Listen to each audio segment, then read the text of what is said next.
You know, Utility Monster put us at third in the power rankings this week, and I can't fault him for that because we had a game against INT that we should have won. We dicked on them in the early game. I had 3 kills on Kha'Zix. The game should be over, and I got really complacent. That won't happen again. Zen Zen is just too dang strong. That charm was massive as she just gets a whole captive audience out of RLS, and they just turn them into... This game is definitely going to be a close one, but I have trust in my team that we will come up with a victory and prove that Terracotta is the best team in the league. Rex won the first game due to their impeccable macro play and how safe they were. At the time, we were a very snowball-heavy team and didn't allow teams to breathe, feast or famine playstyle. Now we are a very consistent team that plays slower and makes better macro decisions. Even though that Antunes got ranked #1 support in the league, why I know Doctor is so pumped to take away that title away from him and prove that he's the best support in the league. Joshi is one of the smartest people I know.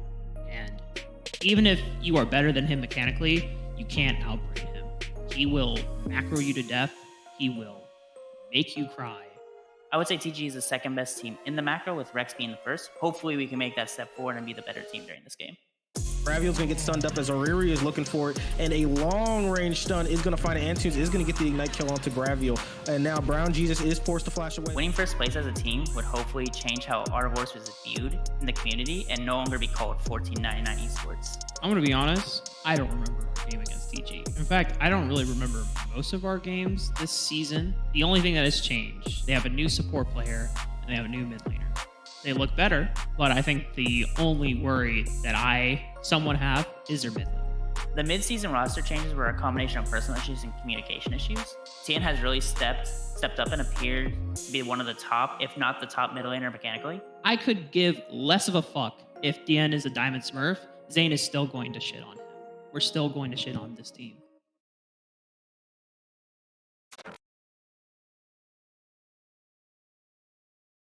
I love how the curse words come through, but they're muted. Hi, folks, and welcome back to the Friend or Foe Lounge. I was just laughing at that video. That was pretty hype right there. I am really excited for this game of Rex Regalis versus Terracotta Gaming. This What about is you? a huge game for both playoffs and for ego points. Of course, these are two teams that are 9-2. And as you saw from the hype video, two teams that genuinely have beef between one another from my times talking to both of them, for them giving me content for this game that I can talk about. We actually had some spicy things talked about from both sides. I completely agree. I think that it's actually one of those things where one of these days I need to get both Oriri and Joshi on the lounge, or maybe Joshi or Rafa and Oriri. Just, I think that would be like probably the most spicy thing that we could ever have happen over there. I do want to say, just hopping right into this, I like the Ziggs and Ash ban immediately coming out, and the Yakshan. You're just basically taking away Zen Zen and Alpha batteries, kind of like bread and butters, stuff that they've been doing really well on. What I do see from TG's side, they left open a certain pick, Sherigan, that my boy Joshi has been talking about wanting to play on stage for a long time. I think he got it once or twice this season. Are you talking about the Space Dragon? Please tell me you're talking about the Space Dragon. Not the Space Dragon. That's No, Zenson. I want the Space Dragon! It's the Gnar. It's the Gnar pick. Joshi, of course, is a Gnar main. I want to see if he picks it. I love this draft. By the way, I'm so interested in this draft because I think these are the two best teams in all of Helios when it comes to draft prep and their drafts in general. Of course, Projelex, he's a challenger coach as they lock in Shen on the side, and then Cubby and Smax and all of these coaches on the side of Rex, who their names speak for themselves, really. They really do. I do like the Shen pickup, just kind of like the immediate go ahead and pick Gnar threat right there, where it's just kind of like, we are expecting you to take it, so go right ahead if you want it. There's the Leona that's normally picked up right there, and then we've got the Lilia as well. Something really spicy for Rafa. A lot of CC on the side of Rex so far. I think that Lilia is actually pretty weak at the moment. I think she has like a 44% win rate, if I'm not mistaken. She is a champion that is really good in competitive and comp kind of styles. I think she's really bad in solo queue, but that win rate might be a little misleading. Of course, we see Thresh for Antunes locked in. Yep. Antunes, Thresh. You know, I kind of feel like they're banning out specific targets, but they're kind of at the same time letting certain things go through. And you are right, Lily is currently sitting at a 49.6, so not really that bad, but it is a drastic decrease from where it was before when it was sitting at a 52. So, All right, so it was Jarvan. significantly weakened. And then we Okay, have the Jarvan so picked up. technically speaking, we don't know where the Jarvan goes, but like let's be honest, we know that's going into the jungle for Ariri most likely. Shen most likely is going to go on the top from the Shield of Valor. On the side of TG, we saw them play earlier against CFG, and they were talking to me about how they're actually going to mix. We see the Gnar lock in. It's the Gnar. Joshi's Gnar. He couldn't hold off on it much longer. He's like, okay, fine, I'll go ahead and take it. Now we'll have to see exactly how this ends up matching up against the Shen. So TG's style of play in general is that Shield of Valor is a tank style player that goes to the top lane. Earlier today, they're mixing matching. They're trying to play more top focus, but now for the most important match, really in the entire season, they're going to go back to their tried and true method of having a tank top laner, a utility style jungler, and then hopefully a bot lane that smash it with Antunes' really dominant performance since he's came into the league. It has been a very, very dominant performance. And just we've seen Shielded Valor play the Shen on multiple occasions. I believe this is his 4th time picking him. So very, very comfortable on that champ. And then we've got the Sylas and the Ori, with the Ori taken away from Tien. That we do see, I believe the Zed is still open. So that is still an option. And I'm kind of curious to see what Tien is going to be pulling out against Zen Zen. Very, very smart ban by Rex for banning out the Orianna. Of course, Tien is... I would say he's an Orianna main. That's what he told me, at least. He says that Orianna is his most comfortable champion, and the Jarvan Orianna combo is very devastating. So I really like that ban, because we're going to see what Rex is going to pick right here. For sure, so far, a very spicy, calculated, strong draft from both sides. Very, very strong draft. Like, I do like because if they didn't take away the Orianna here, like, they would have had a great ball delivery service on the side of Terracotta that Tien would have been able to take advantage of with just those 3 champs right there. The lock-in of the Kalista is interesting. I like it to an extent because I do like Kalista as a champion, just because I think that they're a lot of fun. However, it's such a mechanically tricky champion that it can cause you some major issues just as the way it's built, if that makes sense. So I do have a question on this Kalista pick. I do like the philosophy that Rex is currently employing, that there's going to save this mid lane pick for Tien. Of course, Tien and Antu have really been the strong points of TG since they came into the league. You're going to save that last pick for the mid lane, and then they're going for a bot lane that's supposed to stomp. Really, Kalista is not a laner that you pick just to go even with. Kalista wants to win lane. Corki. Okay. Corki on Tien. That is an interesting choice. We have not seen him play Corki yet. This is his first Corki game. That's right, and I want to see if what really shows what a good Corki player is how they use their packages, with their packages around the dragon and these Rift Herald and Baron fights, especially. See the Yone insta. Okay. All right. Okay. I like it. I like Zen being like, all right, fine. I'm going to go ahead and pick up the Yone, and I'm going to go ahead and jump in on this. This is going to be one exciting one. We did see Yone being used to great effectiveness in the last game that we just watched. It can have some really good CC setup with that knock-up from the Fate Sealing Fate.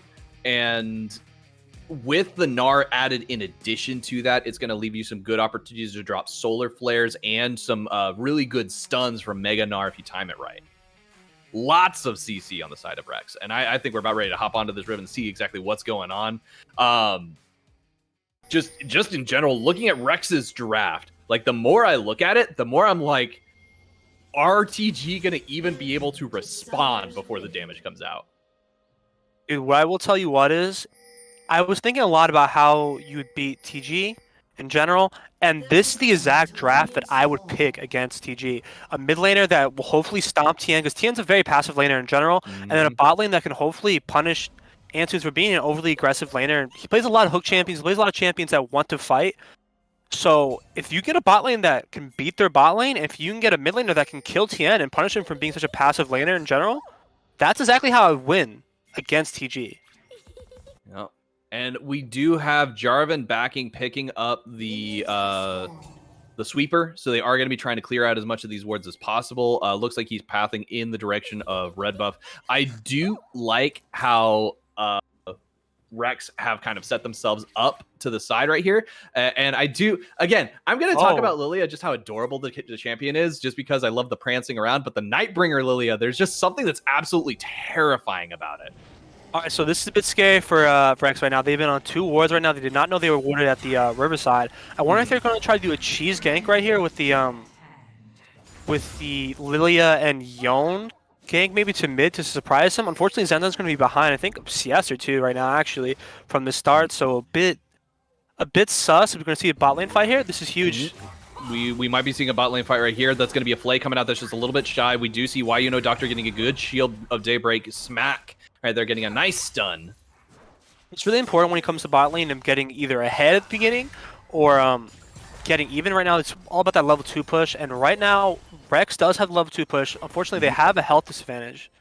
They have the health disadvantage, and unfortunately for them, Jarvan is going to be looking to gank this bot lane because they did see them walk over the blue buff, so they know that they took it. We do see Doctor engaged. That's going to be the flash coming out. Lots of damage coming from the direction of Alk Battery. The Ignite is out onto Antunes. The first blood, though, is going to go over to Jarvan as they take out Doctor. Sorry, the Ignite takes out Doctor, so that's going to be over to the Thresh. So it's basically going to be a support for support trade, and each of them getting the kills. So not the worst trade really from the side. Of course, TG comes out ahead just because they have First Blood. The First Blood and the gold share with the Jarvan gank. Jarvan might be behind at the moment when it comes to the clear, and it's right now all we're going to look for is these junglers and see where they're going to be fighting. Because right now they're both passing towards the top lane, so that means they should be fighting at the scuttle. Yes, and interesting enough is I kind of feel like they are holding even in CS, so that does put Jarvan ahead just a smidgen. On the side because of that gold assist. Although if we look here in the TN, we've got the Corky butt. The Corky butt. Is he gonna twerk it for us or no? Nice hook by Antunes here. Good Flay and hook by Antunes. That does get Alk Battery really, really low, but Kalista likes to be that mobile champ. I do like Kalista pick into a Thresh because you're already basically dodging just by using your regular auto attacks. So it's going to make Thresh a little bit harder on them to hit those hooks. The problem with Kalista is that her attack range is very, very small. I think it's only like, I'm not even gonna guess. I think it's around 550, which is around Vex's, the new champion. It's actually really small, and of course you can't cancel the autos. We see Zenzen get in for some poke here. Jarvan's close, so okay. Yep, the Soul Unbound allowing him to kind of dash out, getting a decent amount of poke, and get some extra as he dashes back. I do like that Jarvan's looking for the re-gank right here. Zenzen's going to be caught out, but at the same time, Rafa's also decided to join in. Good Mortal Slash as he just dashes out of range and towards the Lilia, so that's kind of like a counterpoint gank. Really well done by both teams. It's very decision by Zenzen. I think that he could have went back in for the Q2 on Yone, excuse me. Because of course that is a knockup. I think they could have won that because Lilia does do a bunch of damage early. Yep. See more poke here. More poke. Zenzen kind of coming out ahead a little bit. He does have a minion disadvantage at the moment, but he's going to be able to clear this out fairly quickly. Get himself a little bit of healing back from that. Good dodge from around the Corky. But he's going to get hit by that machine gun a little bit. Alright, Tien's a smart player, so right now he should be forcing this back, and if you're Yone, you should be trying to push just so you can match his back, or trying to stop it. I think they stopped this back. Very smart, guys. And now hopefully Lilia will help Yone push this wave. Alright, he did not help him push that wave. Did not help him push the wave, just kind of leaving him to get the CS and EXP advantage. So there are advantages and disadvantages of that. We're going to see, okay, so it's a TP mid, so it's not really a huge deal. They force out the TP, and I don't think Corky at this time has the wave clear enough to force... Oh, we do see Tien trying to force Zenzen from being able to back. Antunes is basically joined in here. He's throwing out the hook, and that's going to be a nice hook, but he's going to get dragged under tower by Zenzen. Very well done. It's a tiny mistake by Antunes here when he doesn't understand that the snapback actually from the Yone is unstoppable, so the stun didn't even come out, and if he would have done that a slightly bit later, then that's a dead Yone right there. Yeah, he did it just a smidge early. All right. Alright, In this is top Helios lane, first back. yeah, in this top lane, Shielded Valor's done a pretty good job of making sure that he has the advantage right here. Good timing of the Mega Gnar, though. Nice stun. Shielded Valor getting exceptionally low as I was starting to praise him for that wave placement. So now that this is Lily's first back, of course, she's going Predator Lilia, so that means she has to give these boots, and then she got a decent back. So this fight right here, as they're going to fight for the Scuttle, I don't know if Lily knows he's here. I See, I think believe that they Jarvan do gets it because in time. there is the or the smite's gonna come down though. The cheeky smite. Nice. That is actually really huge for Lilia there. Mm-hmm. I love doing that when I'm jungling. It's you feel good about it. It feels awful when it happens to you though. Dude, when it happens to you, it's actually the most tilting thing. Like, it feels so bad, man. Yep, because you know it's all your fault. And you just kind of stand there for a second or two, like you stay in place with that S key, and you're just like, oh, it feels so bad, man. Yep. All right, so right here, I love Joshi on this Gnar. I feel like people just don't know how to fight against it, and they just let him do whatever he wants. It's like you think that the wave is frozen under the Shen tower because that's where Shen wants it. I kind of feel like that's where Joshi wants it. I'm really impressed with Rex in general and their wave. Oh, perfect ward right there by Joshi. I really like that ward. He wards over. He has his lane push in the top lane, and then he goes and he doesn't lose anything from growing this ward. He slips down to that blue side jungle, drops that ward right there. Ocean Drake. You've already got Kalista and Leona over here to do it, and they've got priority.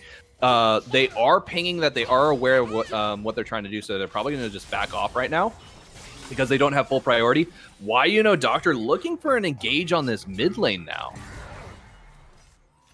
Alright, so TG pushes off Rex off this dragon, which is good enough. I really want to know when Joshi's going to decide to back. He sees Jarvan right here with that perfect ward that I was talking about. So I wonder if he's going to let Shen push into him, maybe, or not, because this is a big wave that's stacking up. And Rafa is on the opposite side of the map. They know exactly where that J4 is. It's kind of wondering what they're doing. Okay, so now J4 is moving up. Joshi is backing off, and that is very well timed. You are just wasting so much of Oriri's time right now.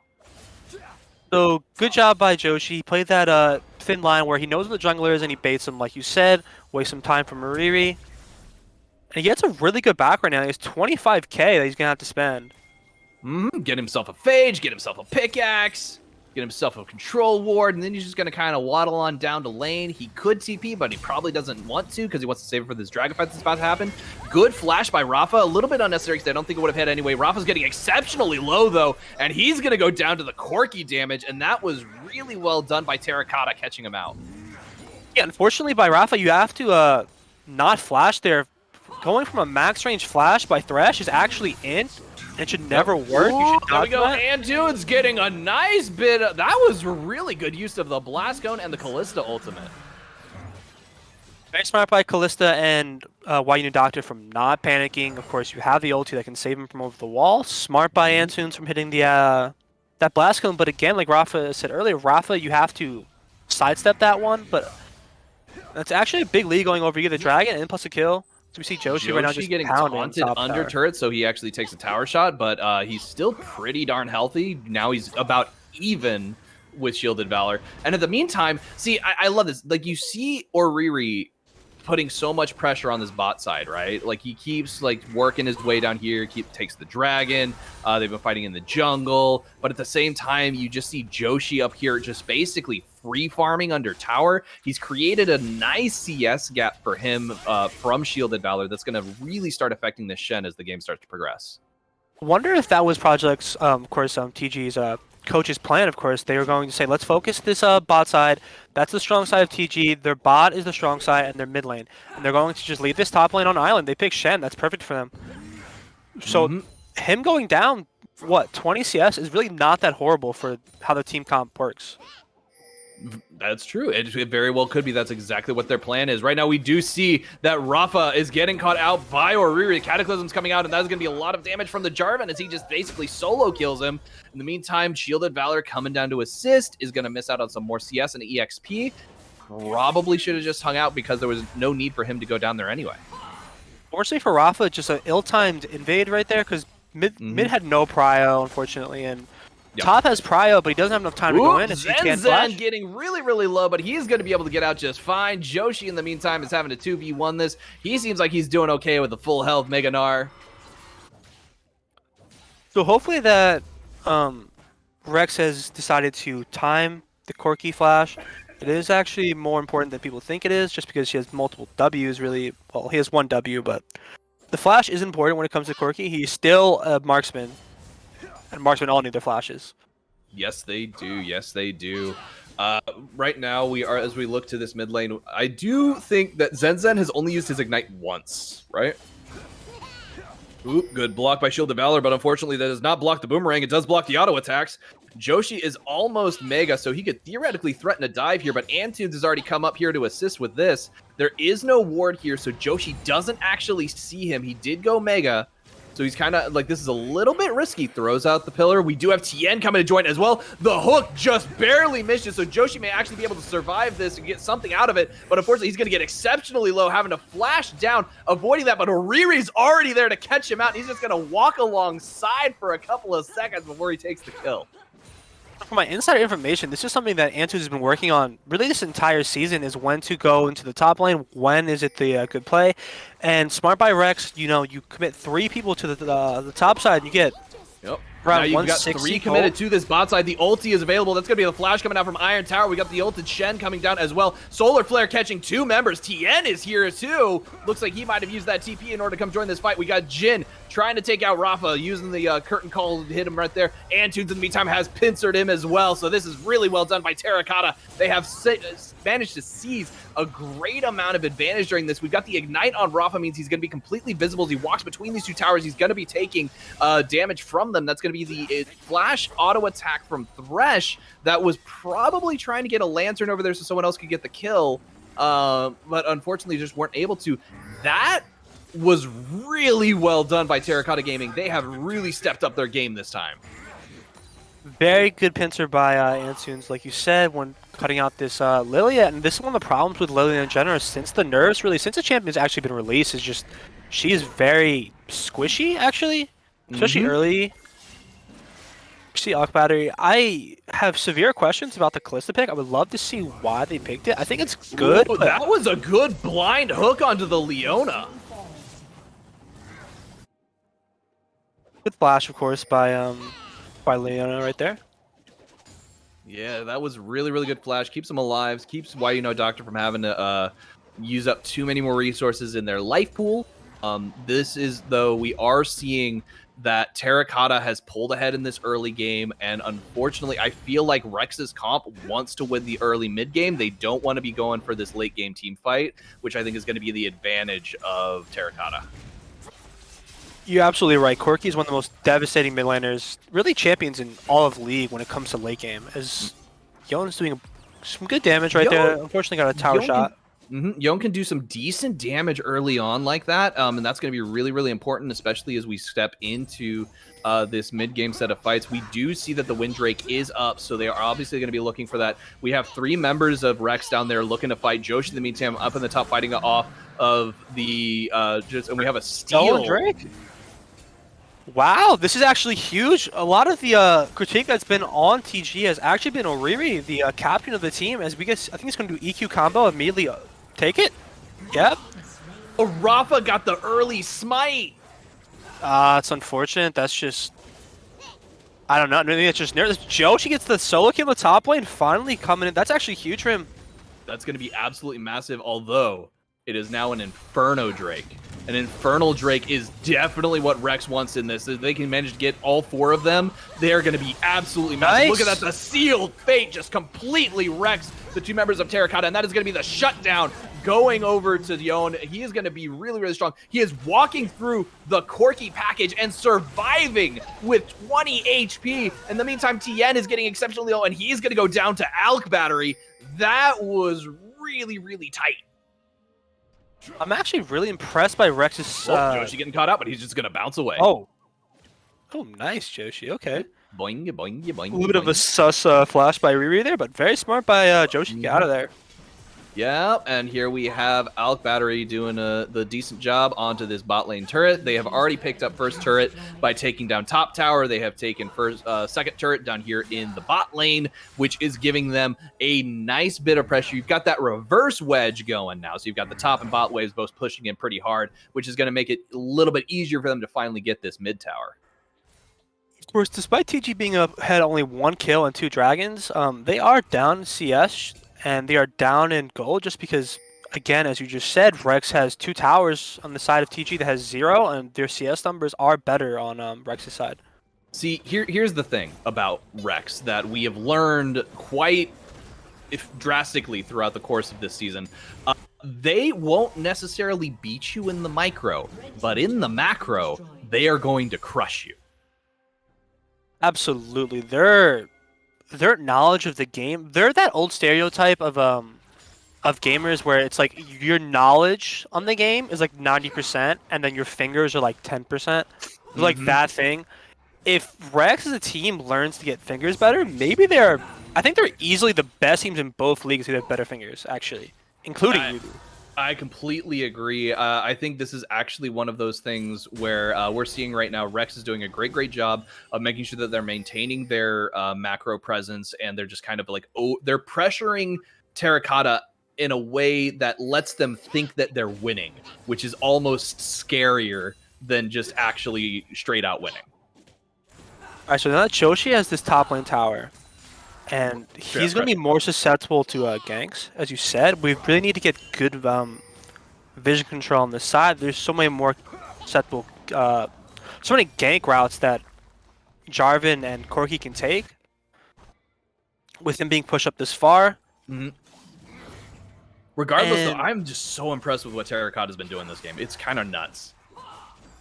One thing that we forgot to mention really on the side of TG is that they have very bad wave clear. There's really no champion on the side of Rex that can... I said TG, didn't I? Excuse me. Yes, Rex. I apologize. Rex has really bad wave clear. There's no champion on the side of Rex that really can do any wave clear in general. We're going to get a... No, okay.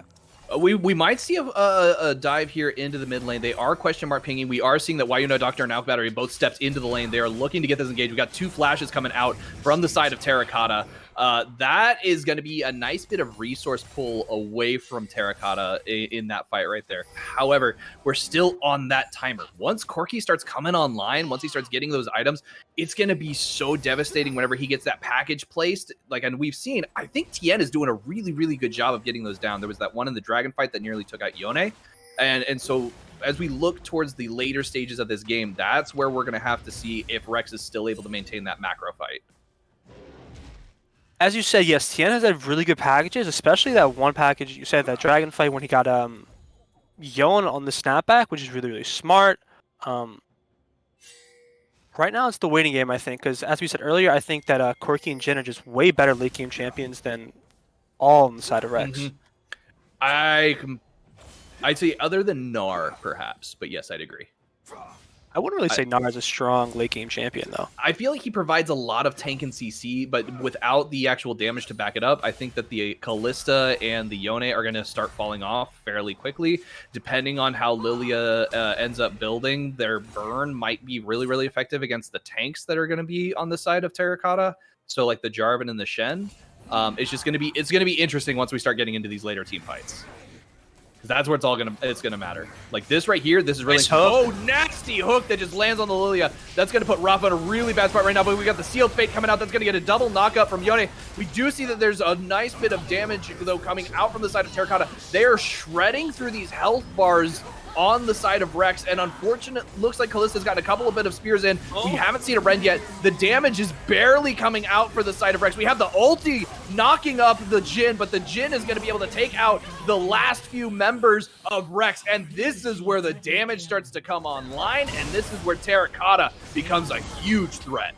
What a team fight right here. I really want to highlight how Corki played this. He gets double CC locked by Yon and Leona, and uses package to great effect to actually pop out of that. Corki's positioning in general was really good. He makes a mistake right here from getting the pop-up, but he actually outplays it. You can see the W right here. He gets him out. Well, okay, a little bit late on that. And then Joshi's powering up. Unfortunately, Joshi is not able to hit anybody yet. He's going to transform halfway through this fight, which is right now. Yep. He's already so low, though. It's a 3-man ulti, but he doesn't really get any knockups. And then And he's right in front of the Corki, who just Gatling guns him to death and just shoots a couple of missiles into that big body of his. And unfortunately, Alph Battery just doesn't have the damage yet in order to really shred from the auto attacks, because all of her damage is in that rend. And like I said, Iron Tower and Corki, like positioning. Tien and Iron Tower's positioning really in this entire fight to deal damage. The entire fight was huge. They played that very, very well. As we're going to see this dragon. This is third dragon right here, which is actually a very, very, very strong stranglehold on the game. Very strong stranglehold. And like we've been saying, this Corki, once they come online, look at that health regen. Like, that's kind of gross. Corki's only getting stronger from here on. That is going to be really, really dangerous. Rex has got to get that pick onto Corki. They've got to make sure they take him out of the fight before it's allowed to continue. Because if he's able to drop a package that just like he did during that, even though it was a retreating package rather than an engage, it still did so much damage. You are absolutely right. And as I talked about how I think what makes a good Corki player is the packages and getting them during team fights, and so far Tien has had package up for every single one of these big team fights. Let's see here. Now, with the way things are looking right now, the gold lead has essentially flattened out. So it's pretty much an even game, despite the fact that Rex is down 3 kills. And so that means that Terracotta, as they start winning these team fights even more, that gold difference is going to start to become a bigger deal. If the Rex is able to get the shutdown on the Corki, though, that's going to be something that could be really, really big. You are right. Right now I'm trying to ponder how Rex gets back into this game. Really, I think that they need to make sure they have good. Look at this. Look at control. Antunes already positioning himself over by top lane so that the Yone couldn't pick off the Corki if he stuck around. And we're going to see, I think he's going to also ward this Baron. Very smart by Antunes. I think they might have a ward in the back of the pit. Oh, is he not? Okay. Oh, we see why Doctor. He is going to miss nice the dodge. Zenith Blade, which is honestly a good thing because that means he doesn't start the fight too early. However, at the same time, he's going to get caught up by the Jarvan E-Dragon combo, and he's going to get knocked away. We have the Blast Cone used, but unfortunately, that's going to be him exploded. That's going to be this Baron very vulnerable to Terracotta, and that is going to, essentially, we're going to have to see what Rex decides to do. I like the fact that Gnar is in the bot lane. He's trying to push this bot tower as much as he possibly can. They do have a ward available in Baron, but we'll have to see what they do. Are they going to give this? All right, they're going to TP. He went Mega, he TP'd. Oh, the missile comes out just a little bit early. We have him dodged up to the side. We're going to see a massive... Oh, what a hook by Antunes. Oh, no. So much CC coming out on the side of Terracotta. They're able to lock down Rex. Rex is not able to put out the damage. Gnar was not able to do anything and got completely shredded. Antunes right there with an absolutely insane hook right there, actually stopping Joshi from getting off his ulti on the transformation. One of the problems with Joshi, that TP was actually kind of late because as we just saw, he transforms way too early during the TP and actually couldn't even get the ulti off. Yep, not able to get the ulti off means that this Baron is now going to essentially be free. Yone didn't even join in on that fight. I don't know if that was because he was just told to back off or if he just decided wasn't able to get to the engage in time. We do see Leona looking potentially for the ult steal.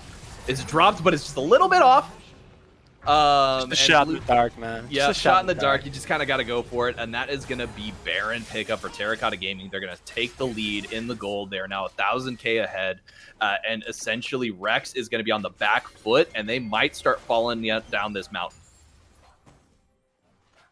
And I don't think there's really anyone that can match Tien in the split push. Of course, he has the TP. We have double TP on the side of TG, so I want to see if they're going to do that. Alph Battery is walking right into L4 members of Terracotta Gaming. They're rolling around like a one-man death squad. And look at that. We have Alpha Battery getting caught inside of the Cataclysm, but he's going to be able to jump his way out. Joshi jumping onto the back line. He's going to get a massive amount of heal. There he goes. Mega gets a huge stun off, and he's going to be jumping onto Iron Tower. Tien on the backside of the fight. Yep. Tien got into the back, though, and he's just absolutely shredding him. Alpha Battery gets blown up. Joshi trying to do some work, but he's just not able to find it. Zen Zen's getting exploded by the Jin, and there we go. This is the Terracotta combo that is becoming absolutely deadly as they just rip right through Tyrannosaurus Rex.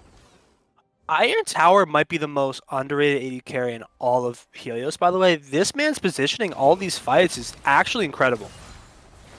He is positioning the Callista very well, but unfortunately, the Callista just can't stand up to Terracotta right now.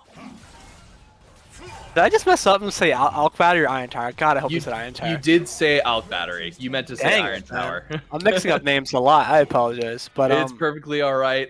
Yeah. So in that case, also talking about the Jin has been doing really, really well at positioning himself in the back line, getting those pot shots off, and getting that fourth shot ready and waiting. And then he's able to basically kind of kite himself out of the worst positions he could be in. And that's going to be Soul already going over to Terracotta Gaming. They pick up the Infernal Soul at 25 minutes.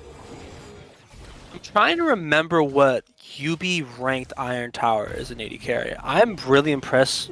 Really, in all of his games, I think that his ability to do consistent damage while not dying is actually incredible. Yeah. All right. Yeah, this right here, the scaling on the side of Terracotta is just so terrifying. You're absolutely right. It's and like what I talked about earlier, Rex's side, they have very bad wave clear. When they get the Baron buff on the side of TG, it's gonna be very impressive. It's going to be, like, there's no way I think they can really prevent these sieges. They've got to roam around as a 5-man. There's going to be Joshi jumping out of the way, avoiding getting caught by the Antunes hook. Tien is basically going to be walking right into 3 members of Terracotta. We've got the Solar Flare coming out, but it's not going to matter as Drowsy just comes out and is going to put Tien to sleep. But Tien is just so dang strong. He just absolutely wrecks the entirety of Rex Regalis. There is nothing they can do to stand up to him. Man, is that a confident Corki, by the way? Walking in blind with the knowledge that, of course, Shen can save him with his ulti, and his team's going to follow him up. Very smart by him. This is a really, really well done draft. Look at that. We got the Yone jumping in. He's going to try and do some work, but it's not going to matter because his fate is already sealed. Even under tower, he's going to get aced, and that is going to be game as we see Terracotta pulling out all the stops and absolutely taking down the Kings.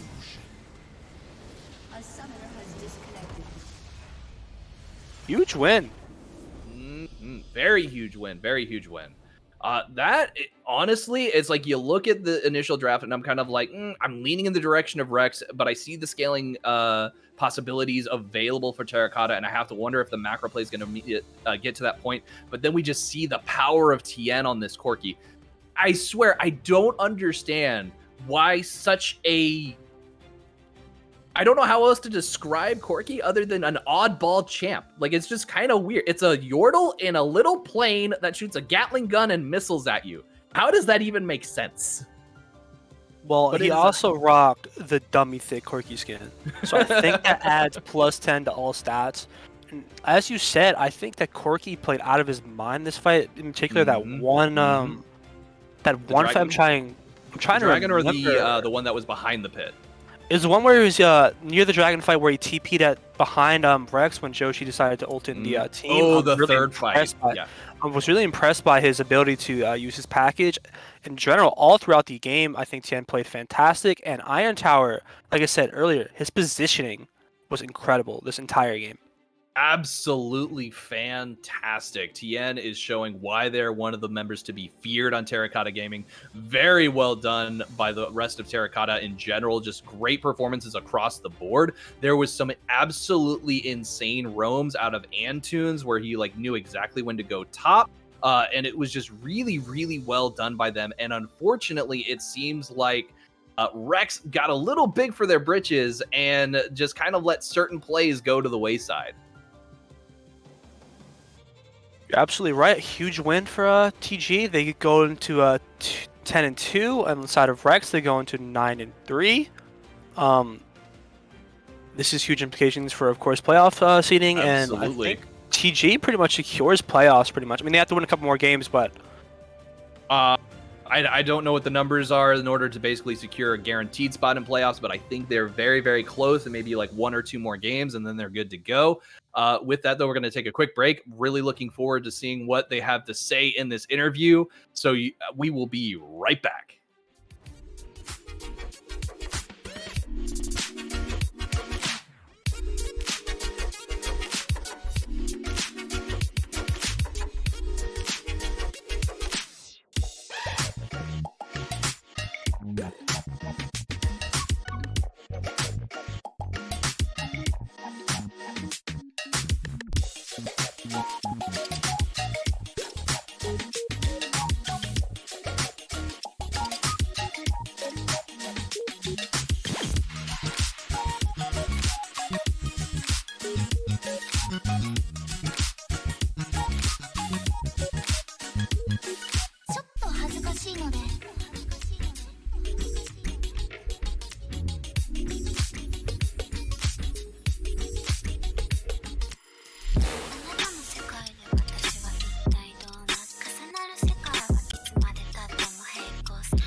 All right, folks, Chris Edgeworth here with our final interview tonight, and I am joined by Tien, the mid laner from the victorious Terracotta Gaming from our capstone game of this 5-game day.